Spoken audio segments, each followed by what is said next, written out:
Hi friends, ലിനീസ് food കോർണറിലേക്ക് എല്ലാവർക്കും സ്വാഗതം. വളരെ എളുപ്പത്തിൽ തയ്യാറാക്കാൻ പറ്റിയ ഒരു മട്ടൻ ബിരിയാണിയാണ് നമ്മുടെ ഇന്നത്തെ റെസിപ്പി.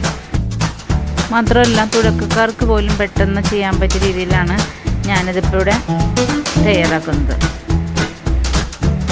അതുകൊണ്ട് തന്നെ ഈ വീഡിയോ മുഴുവനായി തന്നെ കാണാൻ ശ്രമിക്കാം. ഇനി നമുക്ക് തുടങ്ങാം. നമ്മളിവിടെ 1.25 കിലോ മട്ടനാണ് എടുത്തിരിക്കുന്നത്. നന്നായി കഴുകി വൃത്തിയാക്കിയിട്ടൊക്കെ ഉണ്ട്.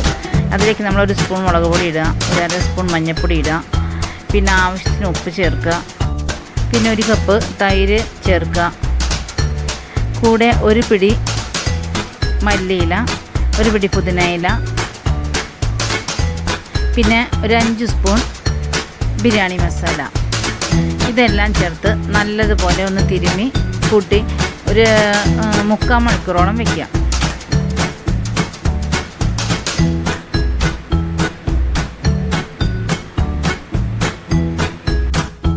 അതിനുശേഷം ഒരു വലിയ ചട്ടി, ഞാനിവിടെ ഇപ്പോൾ ഒരു ബിരിയാണി പോട്ടാണ് എടുത്തിരിക്കുന്നത്. അത് അടുപ്പത്ത് വയ്ക്കുന്ന നന്നായി ചൂടായി വരുമ്പോൾ അതിലേക്ക് കുറച്ച് അധികം വെളിച്ചെണ്ണ ഒഴിക്കുക. കാരണം നമുക്ക് സവാള വറുത്തെടുക്കണം.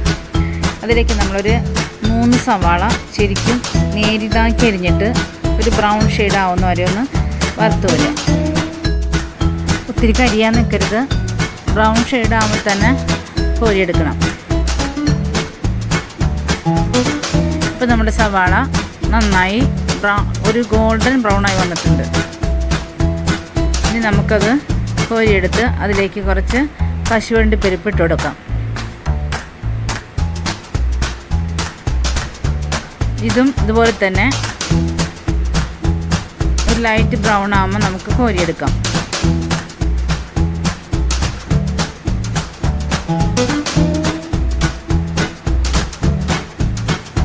അടുത്ത് നമുക്ക് ഇതുപോലെ തന്നെ നമുക്കിനി ഉണക്കമുന്തിരി വറുത്ത് വരാം.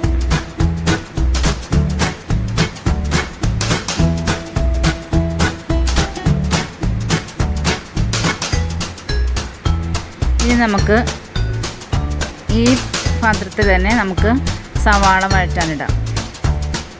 ഞാനിവിടെ ഒരു 8-9 സവാള നേരിതാക്കി അരിഞ്ഞെടുത്തിട്ടുണ്ട്. അത് നമുക്ക് നല്ലതുപോലെ ഒന്ന് വഴറ്റിയെടുക്കാം. ഈ സമയം നമുക്ക് അടുത്ത സ്റ്റൗവിൽ റൈസ് റെഡിയാക്കി എടുക്കാം. ഞാനിവിടെ ഒരു 3 കപ്പ് റൈസാണ് എടുത്തിരിക്കുന്നത്. ഞാനിവിടെ 1 കപ്പ് റൈസിന് 1.25 കപ്പ് വെള്ളം, ആ കണക്കിന് 3 കപ്പ് റൈസിന് 5.25 കപ്പ് വെള്ളം എടുത്തിട്ടുണ്ട്. റൈസ് റെഡിയാക്കാൻ വേണ്ടി ഞാൻ വലിയൊരു ഉരുളി വെച്ചിട്ടുണ്ട്. അതിലേക്ക് നമുക്ക് ഈ 5.25 കപ്പ് വെള്ളം ഒഴിച്ചു കൊടുക്കാം. ഇനി ഇതിലേക്ക് നമുക്ക് ഒരു 3 കഷ്ണം പട്ട, ഒരു 6 കരയാമ്പൂ, ഒരു 5-6 ഏലക്ക, പിന്നെ ഒരു 1/2 സ്പൂൺ സജീരകം, കൂടെ നമുക്ക് ഒരു 1/2 കപ്പ് സ്പ്രിംഗ് ഓണിയൻ അരിഞ്ഞത്, 1/2 കപ്പ് മല്ലിയില, 1/2 കപ്പ് പുതിനയില, ഇവയും കൂടി ചേർത്ത് നമുക്ക് നന്നായി മൂടി വെച്ചൊന്ന് തിളപ്പിച്ചെടുക്കാം. അതൊന്ന് തിളച്ചിട്ട് വരട്ടെ. ഇനി നമുക്ക് സവാള ഏതാണ്ട് ബ്രൗൺ ഷെയ്ഡായി വന്നിട്ടുണ്ട്. ഇതിലേക്ക് നമുക്കിനി ഒരു വലിയൊരു തക്കാളി, അത് ചെറുതാക്കി അരിഞ്ഞത് ഇട്ട് കൊടുക്കാം. ഇത് നല്ലതുപോലെ ഒന്ന് വഴറ്റി കൊടുക്കാം. കൂടെ നമ്മളിവിടെ പച്ചമുളകും, ഒരു 3-4 പച്ചമുളകുണ്ട്. പച്ചമുളകും പിന്നെ ഒരു 2 കുടം വെളുത്തുള്ളി, പിന്നെ ഒരു 3-4 സ്പൂൺ ഇഞ്ചി, ഇവയെല്ലാം ചേർത്ത് ഒന്ന് നന്നായി ഒന്ന് അടിച്ചെടുത്തിട്ടുണ്ട്. അതും കൂടി ഇതിലേക്ക് നമുക്ക് ചേർത്ത് കൊടുക്കാം. നല്ലതുപോലെ ഒന്ന് ചേർത്ത് ഇളക്കാം. ഒരു 4 സ്പൂൺ ഉപ്പും കൂടി നമുക്ക് ഇതിലേക്ക് ചേർത്ത് കൊടുക്കാം. കാരണം അധികം ഉപ്പ് ചേർക്കണ്ട. കാരണം നമ്മൾ മട്ടണിൽ മസാല തിരുമ്മി വെച്ചപ്പോൾ അതിൻ്റെ കൂടെ ഉപ്പും കൂടി ചേർത്തിട്ടുള്ളതാണ്. അതുകൊണ്ട് ഒരു 4 സ്പൂൺ മാത്രം ഉപ്പ് ചേർത്ത് കൊടുക്കാം.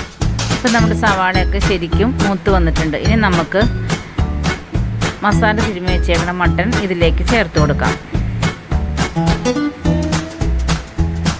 നമ്മളിപ്പോൾ 1 മണിക്കൂർ കഴിഞ്ഞു ഈ മട്ടൺ മസാല തിരുമ്മി വെച്ചിട്ട്. അതുകൊണ്ട് നല്ലതുപോലെ ഉപ്പും പുളിയൊക്കെ പിടിച്ചിട്ടുണ്ട്. ഇനി നന്നായി ഒന്ന് ഇത് ഇളക്കി കൊടുക്കുക. ഇത് ഇളക്കി കൊടുത്തതിന് ശേഷം നമ്മളൊരു 3/4 മണിക്കൂറെങ്കിലും നമ്മളിത് അടച്ചു വെച്ച് വേവിക്കണം. അതല്ല നമുക്ക് ഇനി കുക്കറിലിട്ട് ഒറ്റയടി അടിച്ചാലും മതി. ഇപ്പോൾ ഈ മസാലയൊക്കെ പുരട്ടി കഴിഞ്ഞാൽ നമ്മളിത് കുക്കറിലിട്ട് ഒരു വിസിലടിച്ച് കഴിഞ്ഞിട്ടുണ്ടെങ്കിൽ മട്ടൺ ആയതുകൊണ്ട് പെട്ടെന്ന് വെന്തിട്ടുണ്ടാവും. ഞാനിപ്പോൾ ഇതിവിടെ ഒരു 3/4 മണിക്കൂർ മൂടി വെച്ച് വേവിക്കാനായിട്ട് വെച്ചിട്ടുണ്ട്. മട്ടൺ റെഡിയായി വരുമ്പോഴേക്കും നമുക്ക് റൈസ് വേവിച്ചെടുക്കാം. അതിനുള്ള വെള്ളം തിളച്ച് കഴിഞ്ഞ് അതിലേക്ക് ആവശ്യത്തിന് ഉപ്പ് ചേർത്ത് കൊടുക്കാം. നമ്മൾ നേരത്തെ തന്നെ കുതിർത്ത് വെച്ചേക്കണ അരി ഇതിലേക്ക് ഇട്ട് കൊടുക്കുക.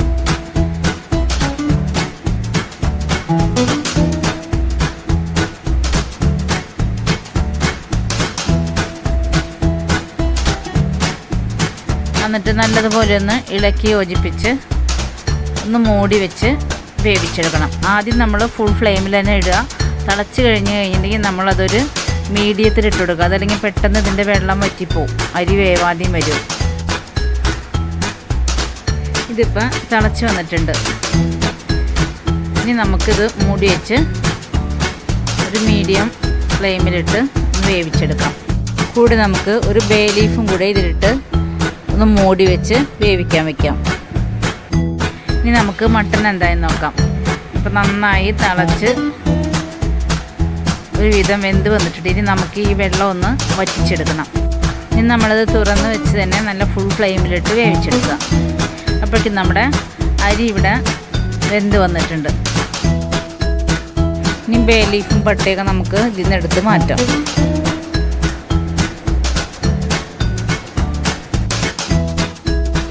നമ്മുടെ ചോറ് ശരിക്കും നല്ല പൂ പോലെ ആയിട്ടുണ്ട്. ഇതിനി മൂടി വെച്ച് നമുക്ക് സ്റ്റൗ ഓഫ് ചെയ്യാം.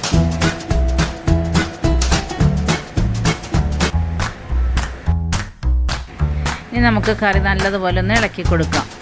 കാരണം ഫുൾ ഫ്ലെയിമിലാണ് നമ്മൾ ഇട്ടേക്കണം, അടി പിടിക്കരുത്. ഇടയ്ക്കൊന്ന് ഇളക്കി കൊടുക്കാം. ഇതൊരു 10 മിനിറ്റ് തിളച്ച് കഴിയുമ്പോഴേക്കും നമ്മുടെ കറി ശരിക്കും വറ്റി വന്നിട്ടുണ്ട്.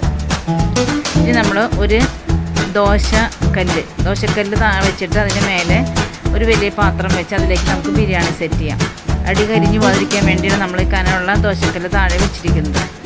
എന്നിട്ടൊരു മീഡിയം ഫ്ലെയിമിൽ ഇട്ടേക്കാം. എന്നിട്ട് മേലെ ഒരു വലിയ പാത്രം വെച്ച് ഇതുപോലെ നമ്മൾ മട്ടൻ്റെ പകുതി കറി ഇതിലേക്ക് ഇട്ട് കൊടുത്തിട്ടുണ്ട്. അതിന് മേലെ നമുക്ക് റൈസ് ശരിക്കും വിതറി ഒന്ന് ഇട്ട് കൊടുക്കാം. കട്ട കെട്ടാതെ നമ്മൾ വിതറി തന്നെ റൈസ് ഇട്ട് കൊടുക്കാം. പകുതി കറി മാത്രമേ നമ്മളിതിൻ്റെ താഴെ ഇട്ടിട്ടുള്ളൂ. ഇനി റൈസ് ഇട്ട് കൊടുത്ത് അതിൻ്റെ മേലെ വറുത്ത് വെച്ചിരിക്കുന്ന സവാളയും അതുപോലെ കശുവണ്ടിപ്പരിപ്പ്, മുന്തിരി, പിന്നെ കുറച്ച് മല്ലിയില, പുതിനയില ഇതെല്ലാം ചേർത്ത് കൊടുക്കാം. അതിന് മേലെ നമുക്ക് ബാക്കിയുള്ള പകുതി കറിയും കൂടി ഇട്ട് കൊടുക്കാം. ഇനി അതിന് മേലെ ബാക്കി പകുതി ചോറും കൂടി ഇട്ട് കൊടുക്കാം. പകുതി ചോറ് നമ്മൾ ആദ്യം ഇട്ട് കൊടുത്തു. ഇനി ബാക്കിയുള്ള പകുതി കൂടി ഇതിൻ്റെ മേലെ ഇട്ട് കൊടുക്കാം. അങ്ങനെ 2 ലെയർ കറിയും 2 ലെയർ റൈസും ആയിട്ടുണ്ട്. ഇതിന് മേലെ നമുക്ക് കശുവണ്ടിപ്പരിപ്പും ബാക്കിയുള്ള കശുവണ്ടിപ്പരിപ്പും മറ്റേ ഉള്ളി മുരിയിച്ചതും അതുപോലെ തന്നെ മുന്തിരി വറുത്തതും മല്ലിയിലയും പുതിനയിലും എല്ലാം ഇതിന് മേലെ ഇട്ട് കൊടുക്കാം. കൂടെ നമുക്കൊരു 2 സ്പൂൺ നെയ്യും കൂടി ഒഴിച്ചു കൊടുക്കാം.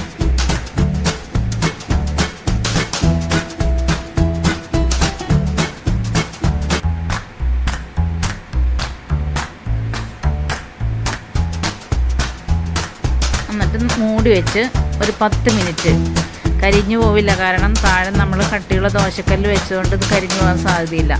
10 മിനിറ്റ് കഴിഞ്ഞിട്ടുണ്ട്. ഇപ്പം നമ്മുടെ ആ ഗ്രേവി എല്ലാം ശരിക്കും വറ്റി ചോറും നല്ലതുപോലെ ഒന്ന് വെന്ത് പാകത്തിനായിട്ടുണ്ട്. അപ്പം നമ്മുടെ മട്ടൺ ബിരിയാണി റെഡി ആയി കഴിഞ്ഞു. ഇനി നമുക്കിത് ചൂടോടെ തന്നെ സെർവ് ചെയ്യാം. നമ്മളാ മല്ലിയിലയും പുതിനയിലയും അതുപോലെ തന്നെ സ്പ്രിംഗ് ഓണിയനൊക്കെ ഇട്ട് റൈസ് വെച്ചുകൊണ്ട് വളരെ നല്ലൊരു സ്മെല്ലാണ് നമുക്കിപ്പോൾ കിട്ടുന്നത്. വളരെ എളുപ്പത്തിലും അതുപോലെ തന്നെ രുചികരമായ രീതിയിൽ തയ്യാറാക്കാൻ പറ്റിയ ബിരിയാണി എല്ലാവരും ഒന്ന് ചെയ്ത് നോക്കുക. തീർച്ചയായും നിങ്ങൾക്കത് ഇഷ്ടപ്പെടും. ഇഷ്ടപ്പെട്ടാൽ ലൈക്ക് ചെയ്യാനും ഷെയർ ചെയ്യാനും മറക്കരുത്. മാത്രമല്ല ഇതുവരെ എൻ്റെ ചാനൽ സബ്സ്ക്രൈബ് ചെയ്യാത്തവരാണെങ്കിൽ പ്ലീസ് ഒന്ന് സബ്സ്ക്രൈബ് ചെയ്തേക്കണേ. തൊട്ടടുത്ത ബെല്ലൈക്കനും കൂടി ഒന്ന് പ്രസ് ചെയ്യാം. അപ്പോൾ നമുക്ക് നാളെ മറ്റൊരു റെസിപ്പിയുമായി കാണുന്നത് വരെ ബൈ.